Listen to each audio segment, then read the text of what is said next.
d'abord prendre des cours. D'abord commencer par étapes, tirer les plateaux fuyants, épauler, pour apprendre à poser le coup de fusil, pour apprendre à poser le regard. Et après peut-être passer au skit, qui pour moi est l'école du tir. Ne pas partir avant un plateau, apprendre à épauler, à tirer juste. Et on retrouve au travers du skit, je crois, toutes les trajectoires qu'on peut trouver ensuite, que ce soit la chasse ou dans les disciplines des épaulés. Et une fois qu'on a appris à poser un coup de fusil, à poser un regard, toujours accompagné d'un coach, je pense qu'on peut passer à autre chose. Et après travailler une analyse et un travail différent autour du tir au plateau. Déjà, ce qui me plaît sur mon arme, je la trouve belle. Déjà, esthétiquement, c'est quelque chose de très important. Et ensuite, je crois que c'est la confiance qu'on établit entre le tireur et l'arme. Ça, c'est vraiment prépondérant pour tous les actes de tir, en fait. Browning, c'est d'abord une histoire familiale. Mon grand-père tirait Browning, mon père, chasseur, tireur aussi, tirait Browning. C'est venu naturellement. Alors, comme tout à chacun, parfois on essaye d'autres choses, mais on y revient. On y revient, on performe, on continue. Alors c'est d'abord une tradition familiale, un coup de cœur, puis les résultats.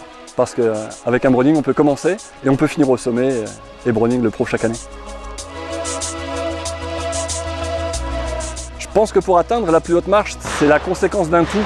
C'est d'abord une grosse préparation et une éternelle remise en question, qui permet entre la préparation, la remise en question et la pratique régulière, globale. Pas seulement autour du tir au plateau, mais global, le sommeil, l'alimentation, pourquoi pas la sophrologie pour certains. Ça permet comme ça alors de gravir les étapes pas à pas et progressivement alors atteindre peut-être la plus haute marche. J'ai commencé le tir à l'âge de 16 ans par hasard. Mon père avait pratiqué dans les années 70, début 80, avait arrêté et à l'âge de 16 ans, un ami qui pratiquait le ball trap m'a dit tiens, je vais là, je fais ci. Et alors j'ai décidé mon père à reprendre.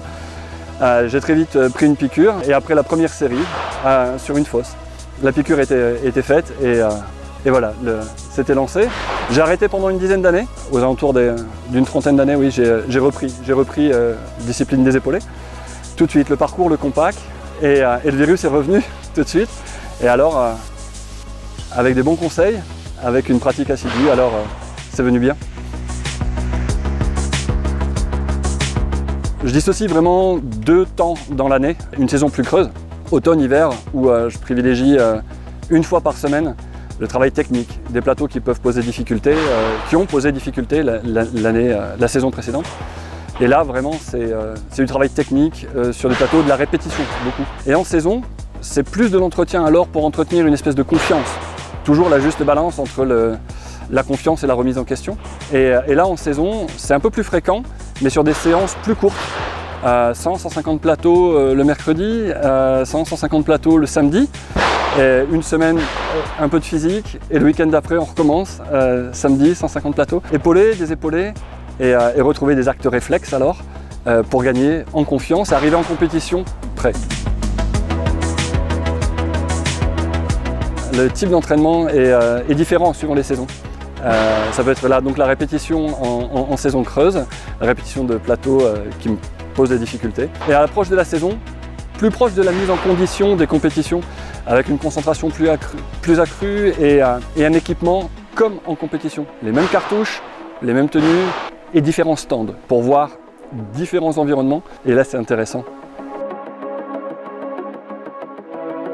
Comme l'atteinte de la première marche ou l'atteinte d'un podium, quelle que soit la compétition et quel que soit le niveau, je pense que c'est vraiment un ensemble, déjà être conscient de sa valeur.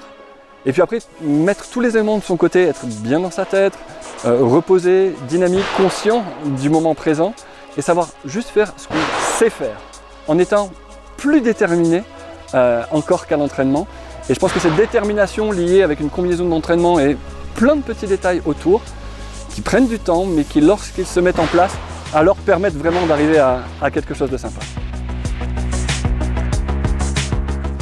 Des rituels à proprement parler, non, j'essaye vraiment d'être présent. J'essaie de ne pas forcément me mettre dans une bulle complètement fermée, même si l'attitude extérieure pourrait faire penser au contraire, mais j'essaie vraiment d'être présent dans le moment. Pas être fermé comme dans une discipline telle que la fosse olympique ou le ski olympique qui ont vraiment un rituel et une routine pour la reproduction du geste juste sur des plateaux toujours identiques. Nous, nos disciplines sont très variées. Le compas, qui est le parcours de chasse, le FITA sporting, ce sont des disciplines qui amènent à une énorme variété. Et si on ne se remet pas en question à l'instant T, si on n'est pas présent physiquement, intellectuellement à l'instant T pour juste faire ce qu'on sait faire et s'adapter aux paramètres extérieurs, alors c'est très difficile. Donc j'essaie juste d'être présent et attentif.